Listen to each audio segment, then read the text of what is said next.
নমস্কার বন্ধুরা, আমি জয়িতা চলে এলাম পেটুক বাঙালি রন্ধনশালায়। আজ বানাতে চলেছি মুচমুচে মসুর ডালের বড়া। রান্নাটি ভালো লাগলে চ্যানেলটি অবশ্যই সাবস্ক্রাইব করে দেবেন এবং লাইক অ্যান্ড শেয়ার করে দেবেন। চলুন রান্নাটি দেখে নেওয়া যাক। প্রথমে 2 কাপ মসুরি ডাল আমি জলে ভিজিয়ে নিয়েছি। আদা ও কাঁচা লঙ্কা ভেজানো ডালের সঙ্গে বেটে নিয়েছি। এবার একে একে পেঁয়াজ কুচি, লবণ, হলুদ গুঁড়ো ও চিনি দিয়ে দিলাম।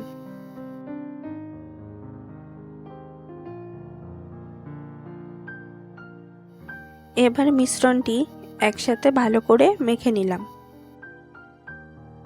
কড়াইতে সাদা তেল দিয়ে দিলাম। তেলটা গরম হয়ে এসেছে।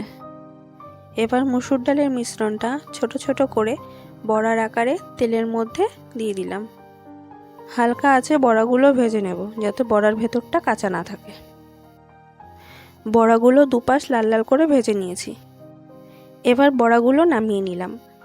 তৈরি হয়ে গেছে টেস্টি মুচমুচে মসুর ডালের বড়া।